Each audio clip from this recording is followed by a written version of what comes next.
안녕하십니까, 양단TV의 양현수단장입니다. 자, 생각보다 많이 날이 풀렸습니다. 이렇게 날이 좀 따뜻해지다 보니까 방제에 관심 있으신 분들 굉장히 좀 활동량이 늘어나는 걸 느낄 수가 있습니다. 저한테 문의가 오는 것도 그렇고 상담 요청이 오는 것도 그렇고 빈도수만 보더라도 이제 많은 분들이 방제를 준비를 하고 계시는구나, 이런 걸 좀 느낄 수가 있는데요. 물론 많은 분들이 나는 어떤 드론을 사야 됩니까? 나한테 맞는 드론은 어떤 것입니까?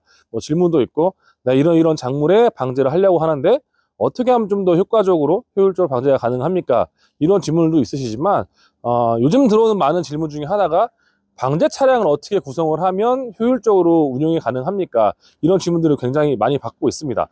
물론 제가 예전에 제가 사용하고 있는 이 스타렉스 3벤 차량 옆에 있는 차량에 대해서 간단하게 좀 설명을 드린 바가 있죠. 그런데 저 같은 경우에 워낙 세팅한 지가 오래됐고 한 6년 동안 차량을 사용하다 보니까 좀 지저분한 모습도 좀 있었습니다. 그리고 이제 이것뿐만 아니라 제가 뭐 탑차, 뭐 일반 1톤 트럭 이런 종류에 따라지지 않고 이제 방제 차량을 좀 많이 구성을 해드렸는데 거기에 내용을 제가 다루지 않다 보니까 이런 것들 좀 모르시는 분들 좀 많이 계시고, 주변에서 뭐 유튜브를 보거나 했을 때 어떤 분들의 차량을 소개 영상을 봤는데 뭐 알고 보니 그게 제가 만든 차량이더라, 이렇게 해가지고 연락이 오신 분들이 꽤 계셨습니다. 그래서 이번에는 이 방제 차량을 어떻게 구성하면 좀 더 효율적으로 움직일 수 있는지 좀 설명을 드려볼까 합니다.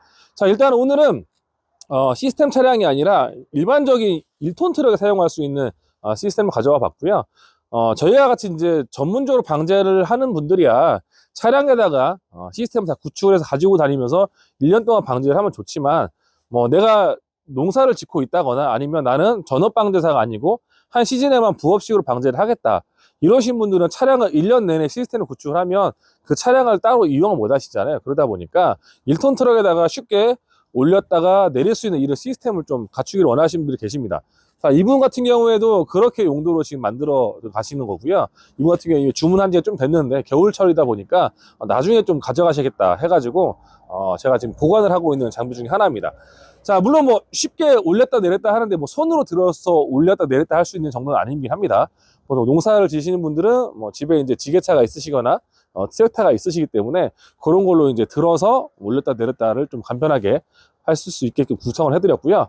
자세한 설명은 다시 드리도록 하겠습니다. 자, 전체적인 제품 소개에 앞서서 현재 프레임은 이제 3004 스테인리스를 이용한 지금 용접 제품을 저는 제공을 하고 있고요.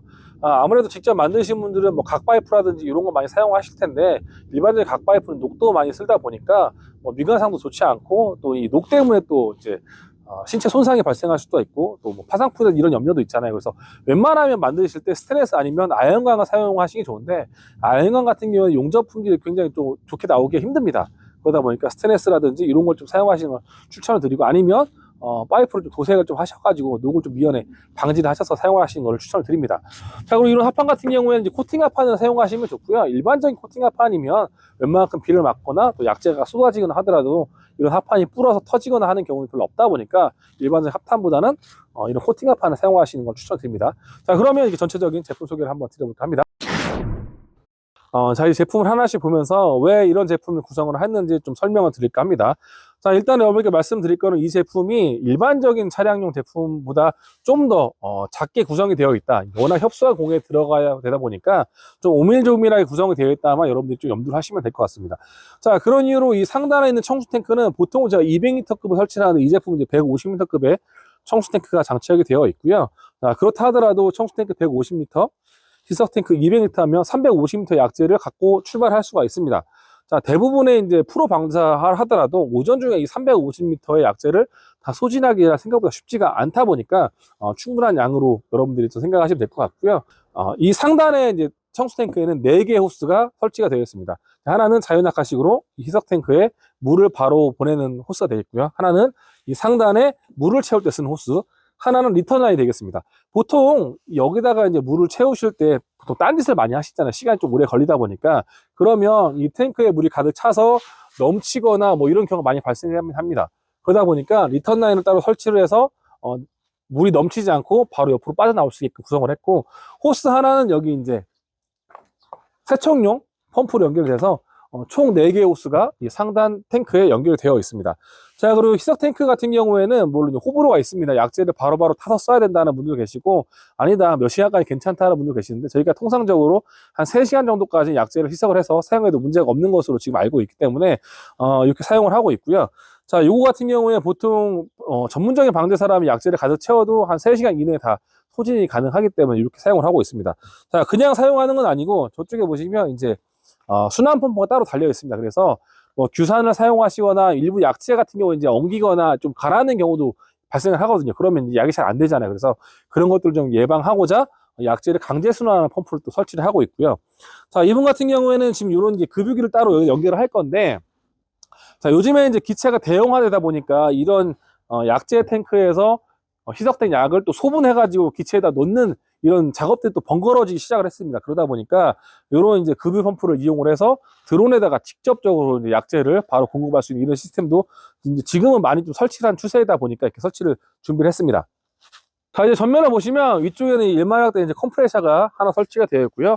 그 옆에 이렇게 세척용 또 펌프가 설치가 되어 있습니다. 얘네들은 이제 보통은 노즐이나 이런 걸 청소하기 위해 사용을 하고 있습니다.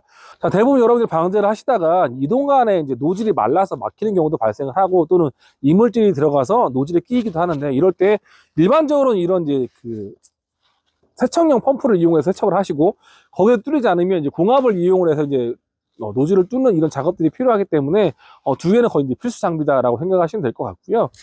여기 같은 경우 약간 차량이 이제 이 아랫부분이 워낙 협소하다 보니까 위쪽에다가 이제 발전기를 올리는 구조로밖에 사용되지 않아서 이렇게 지금 설치를 하고 있다 보시면 될 것 같습니다. 그리고 지금 이제 전면에 이제 LED 램프가 있는데, 보통 전문적인 방제를 하시는 분들 차량이 다 구성이 되어 있다 보니까 새벽에 작업할 수 있는 LED 조명이라든지 이런 게 다 설치가 되어 있습니다. 그런데 1톤 트럭을 이용하시는 분들은 그런 것이 없기 때문에 별도의 랜턴을 사용하시거나 아니면 핸드폰을 이용해 설치를 하시거나 이렇게 하시는데, 아무래도 새벽에 좀 깜깜할 때 준비를 하시려면 좀 불편함이 있습니다. 그래서 이런 LED 라이트를 설치를 해서 기체를 준비를 하고 약재를 준비를 하고 이런데 좀 더 도움을 드리고자 이렇게 설치를 했고요. 당연히 에어리를 사용하기 위해서 이렇게 릴도 설치를 해서 공압을 좀 더 편리하게 사용할 수 있게끔 준비를 하고 있습니다. 자, 그리고 이 부분에는 이제 3kW짜리 인버터와 지금 이제 200A짜리 배터리가 지금 준비가 되어 있고요. 보통은 이제 이런 인버터를 이용해서 드론 배터리를 이제 충전을 하시려고 하시는 분들 계시는데, 저는 별로 추천을 드리는 장비는 아니에요. 자, 그런데 왜 이런 장비가 필요하냐? 자, 일단은 자, 이게 1kW짜리 이제 컴프레셔인데, 이런 이제 그 모터를 이용하는 이런 장비들은 초기 작동 전류가 굉장히 많이 필요하게 됩니다. 그러다 보니까 뭐 1kW라든지 2kW 정도 인버터는 사용을 하다가 무리가 와서 뭐 고장이 나거나 뭐 이런 경우가 종종 발생하다 보니까 좀 더 오버스펙으로 준비를 하시는 게 좋습니다. 그래서 이런 정연파 3kW짜리 인버터를 준비를 하고 있고요. 또 이런 인버터를 이용해서 여기는 뭐 컴프레셔, 그다음에 이런 급유기, 그다음에 순환 펌프 이런 것들을 전부 다 작동을 하게끔 구성을 하고 있습니다. 자, 그리고 이 위치는 이제 그 충전기를 보통 가지고 다니시는 위치거든요. 이분 같은 경우는 이제 MG1 계열을 사용을 하시기 때문에 이렇게 좀 적게 구성을 해도 충분히 이용하실 텐데, 보통 T 시리즈나 좀 더 큰 기체를 이용하시는 분들은 아무래도 좀 구성을 좀 더 크게 가져가시는 게 맞습니다. 아까 말씀드렸다시피 이 차는 이제 상단에 호루가 또 있기 때문에 거기에 딱 맞는 사이즈로 하다 보니까 좀 구성이 좀 작아졌다, 이렇게 좀 이해를 하시면 될 것 같습니다. 측면을 보시면 이 측면에는 전력량기가 우선 설치가 되어 있습니다. 일단 인버터를 사용하기 때문에 이 배터리의 지금 잔량이 얼마인지, 전력 소비량이 얼마인지를 모니터가 가능한 전력량기가 지금 설치가 되어 있고, 이 스위치는 한 개는 이제 전방 LED, 또 한 개는 위에 있는 이제 세척용 펌프를 가동하기 위한 이런 스위치가 되겠습니다. 지금 전체적으로 소개해드린 이런 제품은 전문 방제사들도 위치만 다르고 용량만 좀 더 다를 뿐이지 거의 대부분 비슷한 시스템을 사용을 하고 있습니다. 자, 이렇게 사용을 하셨을 때 단일 시간에 좀 더 효율적으로 방제가 가능하고 또 몸도 편하게 또 방제를 할 수가 있기 때문에 이런 식으로 시스템 구성하시면 되고요. 뭐 저한테 꼭 구입 안 하셔도 손재주가 있으신 분들은 이런 비슷한 시스템으로 구성을 하셔서 사용하시면 됩니다. 그렇게 사용하시라고 이런 영상을 준비를 한 거고요. 또 다음 시간에는 제가 음성군 농업기술센터에서 준비를 한 차량이 있습니다. 요즘 최신 기종인 스타리아 3벤을 이용한 방제 차량을 또 준비를 하고 있기 때문에 그 차량이 완성되면 완성되는 대로 영상을 바로 찾아뵙도록 하겠습니다. 자, 오늘 이상 마치도록 하겠습니다. 감사합니다.